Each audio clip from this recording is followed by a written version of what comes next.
नमस्कार सर्वांना. Nirmay success academy या यूट्यूब चॅनलवर सर्वांचे स्वागत आहे.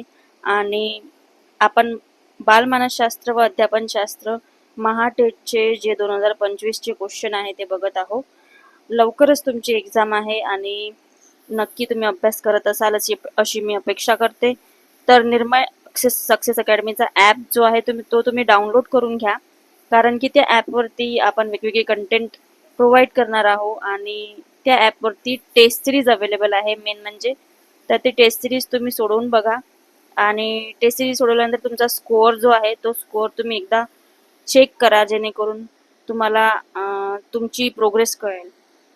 तर आपण 15 क्वेश्चन आधी बघितलेले आहे आधीच्या लेक्चरमध्ये. आता पुढे आपण पुढले 15 क्वेश्चन म्हणजे 16 ते आपले 30 क्वेश्चन आपण बघणार आहोत. तर चला बघूया आपण. प्रश्न क्रमांक 16 बघा. रॉबर्ट गॅने यांनी अध्ययनविषयक मानसशास्त्रातील तत्त्वे प्रस्थापित करताना अध्ययनाचे 8 प्रकार मांडून त्याचे स्तर निश्चित केले. तर संकेत अध्ययनानंतर खालीलपैकी कोणता स्तर आता येतो? तर बघा, रॉबर्ट गॅने यांनी साध्याकडून गुंतागुंतीकडे जाणारे अध्ययनाचे 8 स्तर यांनी मांडलेले आहे. तर पहिला स्तर जो आहे तो संकेत अध्ययन आहे, सिग्नल लर्निंग. दुसरा स्तर जो आहे तो उद्दीपक प्रतिसाद अध्ययन म्हणजे स्टिम्युलस रिस्पॉन्स लर्निंग आहे.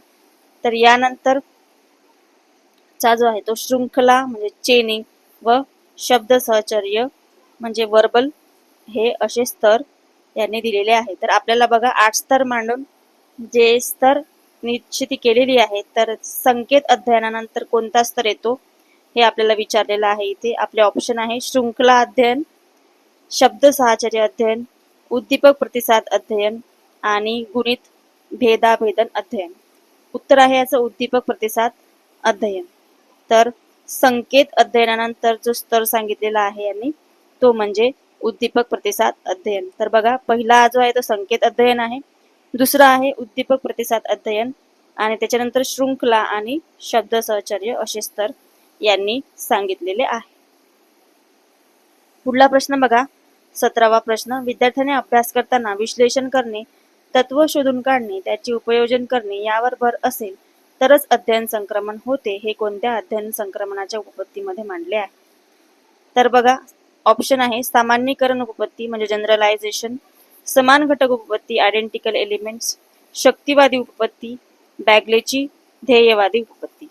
तर बघा, चार्ल्स जड यांनी मांडलेल्या सामान्यीकरण उपपत्ती जी आहे थिअरी ऑफ जनरलायझेशन, ती स्पष्ट करते की केवळ पाठांतर नव्हे तर शिकलेल्या ज्ञानाचे सामान्य नियम समजल्यास संक्रमण जे आहे ते यशस्वी होते.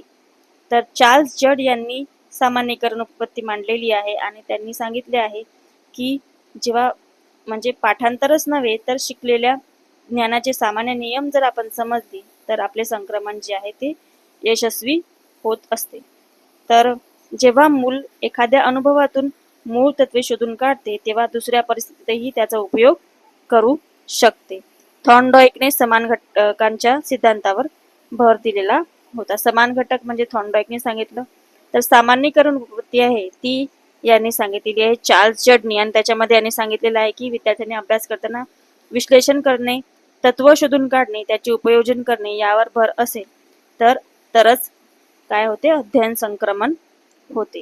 तर अशा प्रकारे सामान्यीकरण उपपत्ती यांनी चार्ल्स जड यांनी सांगितलेली आहे. प्रश्न 18 बघा. मुलांच्या बोधात्मक विकासाच्या बाबतीत मुलांच्या विकासातील भाषा व विचार यावर आधारित सिद्धांत यांनी मांडलेला आहे. तर पियाजे, आसुबेल, ब्रुनर की वायगॉस्की? तर उत्तर आपलं वायगॉस्की आहे. रशियन मानसशास्त्रज्ञ लिव वायगॉस्की यांनी मुलांच्या बौद्धिक आणि सामाजिक विकासात भाषा आणि विचार यांच्यातील अंतर्गत संबंधावर विशेष भर दिलेला आहे.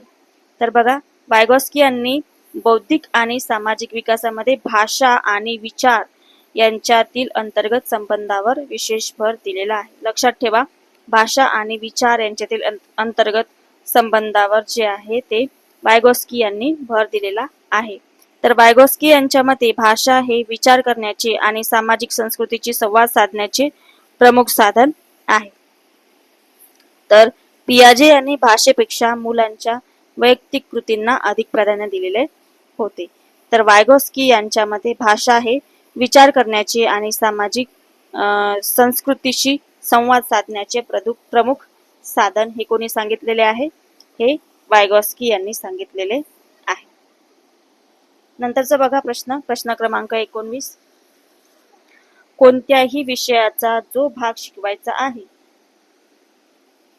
त्याचे पृथक्करण करून ज्ञानाचे लहान लहान पायऱ्यांमध्ये विभाजन करून प्रश्न उत्तरे विचारणे हे खालीलपैकी कोणत्या अध्यापन पद्धतीत येते? तर बघा, क्रमन्वित अध्यापन पद्धती म्हणजे प्रोग्राम इन्स्ट्रक्शन पहिला ऑप्शन, सामूहिक पद्धती दुसरा ऑप्शन, समवाय पद्धती तिसरा ऑप्शन आणि चर्चा पद्धती हा आपला चौथा ऑप्शन आहे.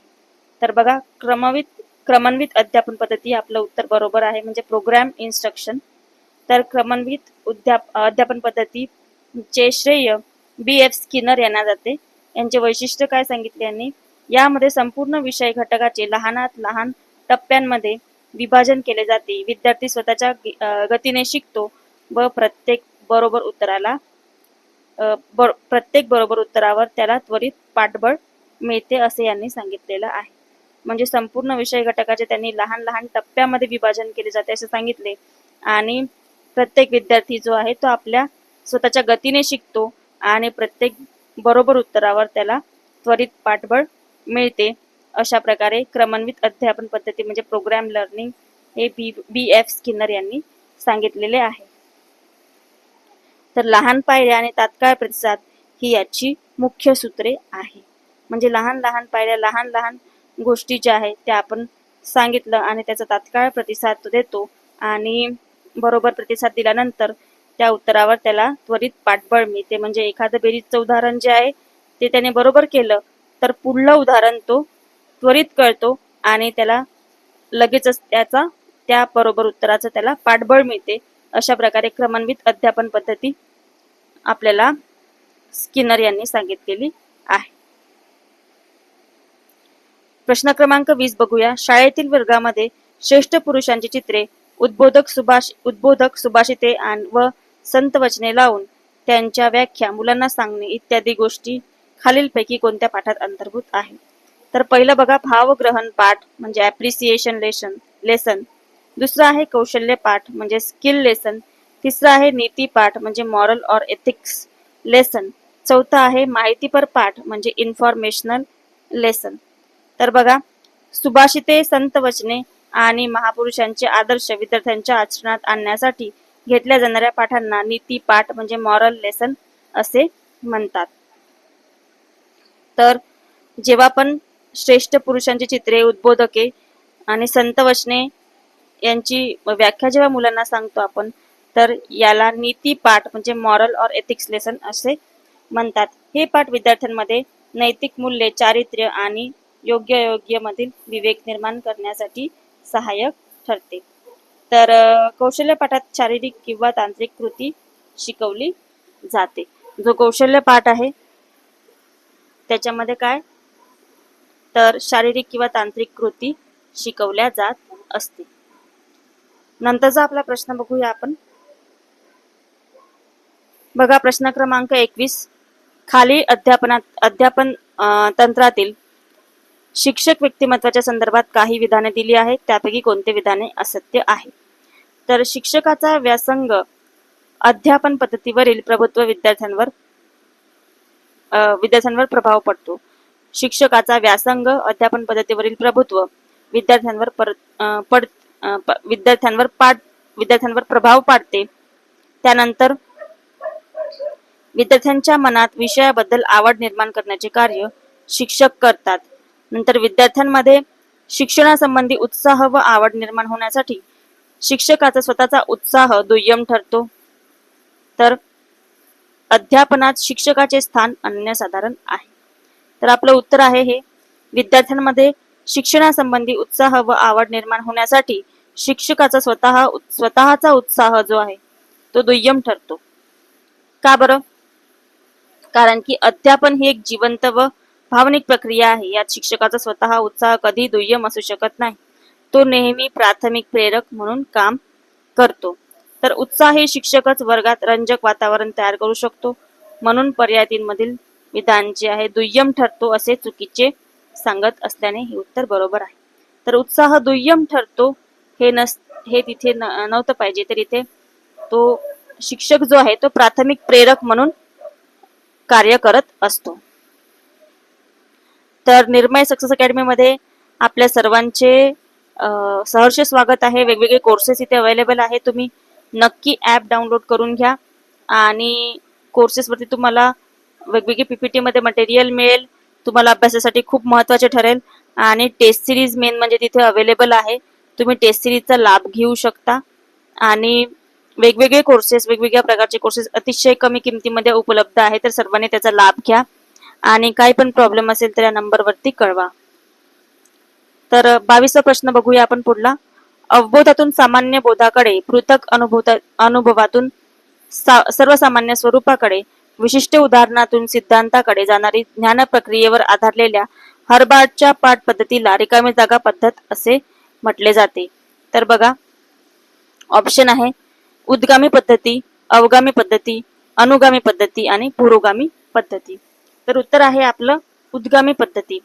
तर अवबोधातून सामान्य बोधाकडे, पृथक अनुभवातून सर्वसामान्य स्वरूपाकडे आणि विशिष्ट उदाहरणाकडून सिद्धांताकडे जाणारी जी प्रक्रिया आहे त्या हर्बार्टच्या पद्धती नुसार त्याला आपण उद्गामी पद्धत म्हणजे इंडक्टिव्ह मेथड असे म्हणतो. तर विशिष्ट उदाहरणाकडून सामान्य सिद्धांताकडे म्हणजे स्पेसिफिक टू जनरल जाणारा मार्ग म्हणजे उद्गामी पद्धती होय. तर जेव्हा विशिष्ट एखादं उदाहरण देतो आपण आणि त्या उदाहरणावरून आपण एखाद्या सिद्धांताकडे जातो म्हणजे स्पेसिफिक टू जनरल, तर त्यावेळी इंडक्टिव्ह मेथड ही वापरल्या जाते. तर हर्बर्टची पंचपदी सर्वांना माहिती असेल. हर्बर्टच्या पायऱ्यांमध्ये विविध उदाहरणे समोर ठेवून त्यातून नियम किंवा व्याख्या शोधण्यास मुलांना प्रवृत्त केले जाते. तर अवगामी म्हणजे डिडक्टिव्ह मेथड मध्ये काय, एखादा नियम सांगितला जातो आणि नंतर उदाहरणे सोडवून घेतली जातात. तर हे खूप इम्पॉर्टंट हा प्रश्न आहे. प्रत्येक वेळी हर्बार्टची पंचपदी किंवा इंडक्टिव्ह मेथड, डिडक्टिव्ह मेथड याच्यावरती एक ना एक प्रश्न असतोच. त्यामुळे सर्वांनी हा प्रश्न लक्षपूर्वक करा आणि सर्वांनी या प्रश्नाकडे लक्ष द्या. तर प्रश्न क्रमांक 23 बघा. ब्लूम यांनी मांडलेल्या उद्दिष्टांच्या क्रियात्मक पातळीवरील कोणतेही कौशल्य संपादन करण्याची सर्वात पहिली पायरी म्हणजे रिकामी जागा होय. तर ब्लूमचा प्रश्न नेहमी येत असतो पेपरमध्ये. बघा ऑप्शन पुनरावृत्ती म्हणजे रिपिटेशन, निश्चितपणा म्हणजे प्रेसिजन, अनुकरण म्हणजे इमिटेशन, आत्मीकरण म्हणजे न्यूट्रलायझेशन. तर उत्तर आहे अनुकरण. तर बघा ब्लूम यांच्या वर्गीकरणातील क्रियात्मक किंवा शारीरिक म्हणजे सायकोमोटर पातळीवर कौशल्य मिळवण्याचा प्रवास अनुकरण इमिटेशन पासून सुरू होतो. तर क्रियात्मक किंवा मनोशारीरिक पातळीवर कौशल्य मिळवणे म्हणजे काय, तर अनुकरण करणे होय. क्रियात्मक पातळीवर कोणतेही कौशल्य संपादन करणे म्हणजेच अनुकरण करणे. तर पायऱ्यांचा क्रम बघा. अनुकरण, हस्तकौशल्य, अचूकता किंवा निश्चितपणा, त्यानंतर सांधे जोड, त्यानंतर आत्मीकरण असा याचा पायऱ्यांचा क्रम आहे. तर मूल आधी शिक्षकाला कृती करताना बघून त्याचे अनुकरण तो करतो. त्यामुळे अनुकरण म्हणजेच क्रियात्मक पातळीवरील कोणतेही कौशल्य संपादन करण्याची सर्वात पहिली पायरी आहे.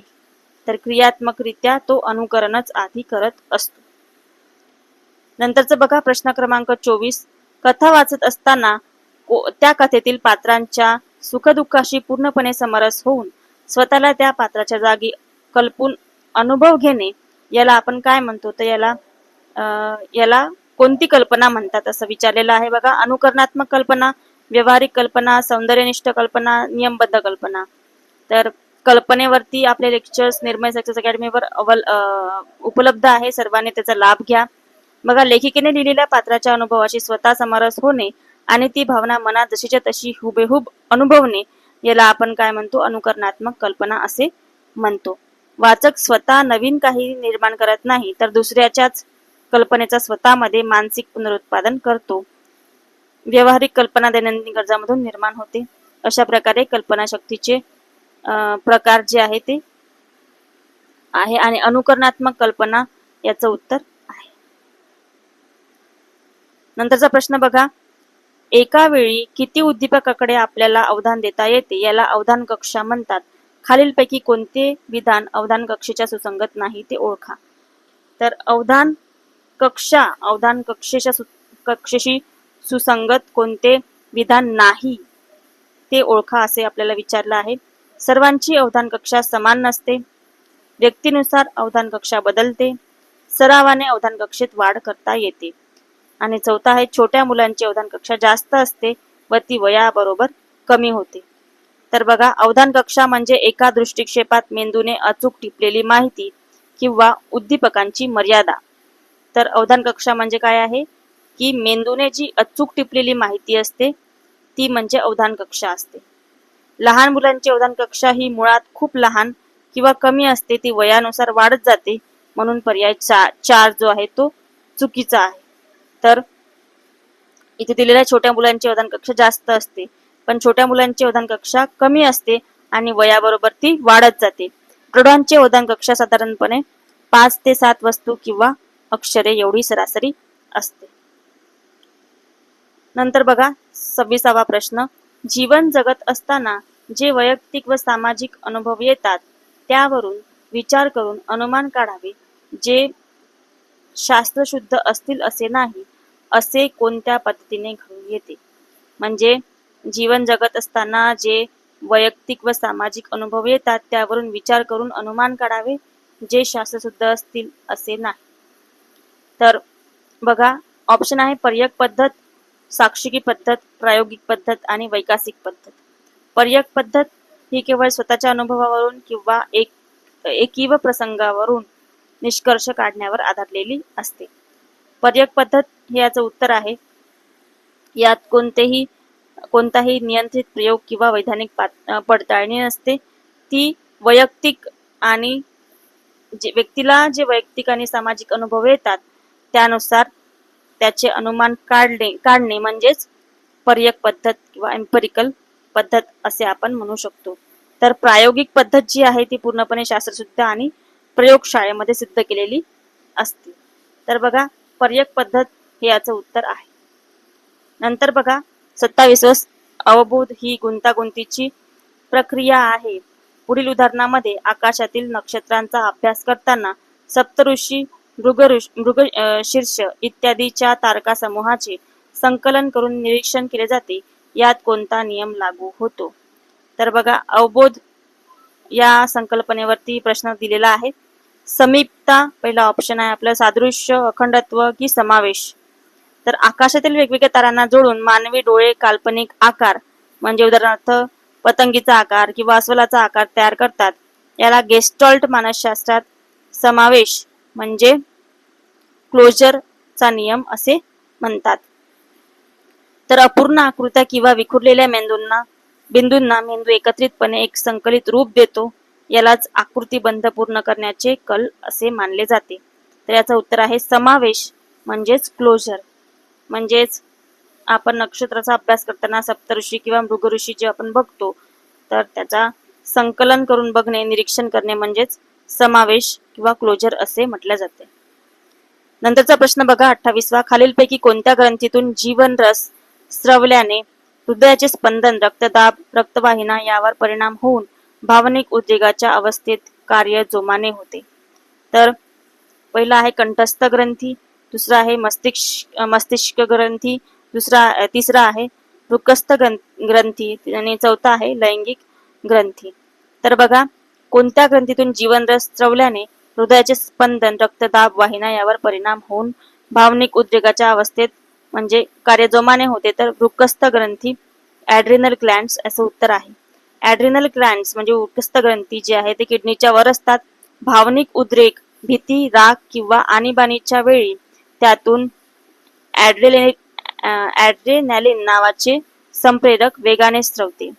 तर बघा, हे संप्रेरक हृदयाचे ठोके वाढवते, रक्तदाब नियंत्रित करते आणि शरीराला अचानक संकटाचा सामना करण्यास सज्ज करते. याला फाईट ऑर फ्लाइट हॉर्मोन असेही म्हणतात. तर बघा, ॲड्रेनलिन हे जे आहे हे संप्रेरक या वृक्कस्थ ग्रंथी म्हणजे ॲड्रिनल ग्लँड यातून स्रवत असते.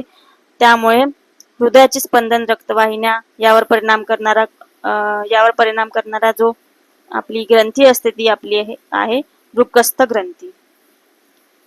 नंतरचं बघा, समस्या सोडवण्याच्या क्षमतेचा विकास व्हावा म्हणून मांडताना कोणत्या मानसशास्त्रज्ञाने समस्यांचे व्यावहारिक व बौद्धिक समस्या असे प्रकार पाडले आहे? तर बघा, पहिला ऑप्शन आहे लिव्ह वायगॉस्की, दुसरा आहे B.F. स्किनर, तिसरा आहे सिगमंड फ्रॉइड आणि चौथा आहे रॉबर्ट स्टर्नबर्ग. तर रॉबर्ट स्टर्नबर्ग याचं उत्तर आहे. यांनी त्यांच्या बुद्धिमत्तेच्या त्रिघटक सिद्धांत म्हणजे ट्रायकिक थिअरी, व्यावहारिक आणि विश्लेषणात्मक बुद्धिमत्तेचे वर्गीकरण यांनी केलेले आहे. व्यावहारिक आणि विश्लेषणात्मक बुद्धिमत्ता हे लक्षात ठेवा. तर व्यावहारिक समस्यामध्ये व्यक्ती सभोवतालच्या गरजेनुसार कृती करते आणि बौद्धिक समस्यामध्ये वैचारिक आकलन आणि नियमांची जोडणी आवश्यक असते असे यांनी सांगितलेले आहे. तर समस्या सोडवण्याच्या क्षमतेचा विकास व्हावा म्हणून कोणत्या मानसशास्त्रज्ञाने व्यावहारिक व बौद्धिक समस्या असे सांगितले आहे? तर ते आहे रॉबर्ट स्टर्नबर्ग. नंतरचा प्रश्न बघा, खाली दिलेल्या विधानांमध्ये कोणते विधान शैशवावस्थातील म्हणजे इन्फन्सी याचे वैशिष्ट्य दर्शवत नाही? तर बघा, शैशवावस्था इथे विचारलेली आहे आपल्याला. या अवस्थेत मूल परावलंबी असते. त्यानंतर या अवस्थेत मूल स्वकेंद्रित असते. तिसरं आहे या अवस्थेत सहेतुक समाज प्रवृत्तींचा उदय होत नाही. चौथा आहे या अवस्थेत मूल खेळातून सामाजिक वर्तन शिकण्यास सुरुवात करते. तर बघा, तिसरं उत्तर जे आहे ते दर्शवत नाही आहे, म्हणजे हे उत्तर बरोबर आहे आपलं. या अवस्थेत सहेतुक सहज प्रवृत्तींचा उदय होत नाही. तर मूल परावलंबी असते इन्फन्सी स्टेजमध्ये. त्यानंतर या अवस्थेत स्वकेंद्रित मूल जे आहे ते स्वकेंद्रित असते. त्यानंतर या अवस्थेत मूल खेळातून सामाजिक वर्तन शिकण्यास सुरुवात करते. तर बघा, शैशवावस्था ही साधारण जन्मापासून 2 वर्षापर्यंतची जी आहे ती पायरी आहे. या काळात मुलांमध्ये भूक लागणे किंवा रडणे यासारख्या सहेतुक सहज प्रवृत्तींचा तीव्र उदय होतो. त्यामुळे पर्याय 3 मधील जे नकारात्मक विधान आहे हे चुकीचं आहे. बघा, या अवस्थेत सहेतुक सहज प्रवृत्तींचा उदय होत नाही असं म्हटलेलं आहे. नाही हे चुकीचं आहे. या अवस्थेतील बाळ स्वतःच्या विश्वात मग्न असते म्हणजे ते स्वकेंद्रित असते. तर धन्यवाद. प्रश्न कसे वाटले ते कमेंटमध्ये नक्की कळवा आणि नक्की तुमचा अभ्यास पुढे जाओ आणि तुम्ही परीक्षेमध्ये पास हो हीच इच्छा. आणि ॲप डाउनलोड करून घ्या जेणेकरून तुम्हाला वेगवेगळ्या सुविधा ज्या आहेत त्या ॲपमध्ये त्या मिळतील. धन्यवाद.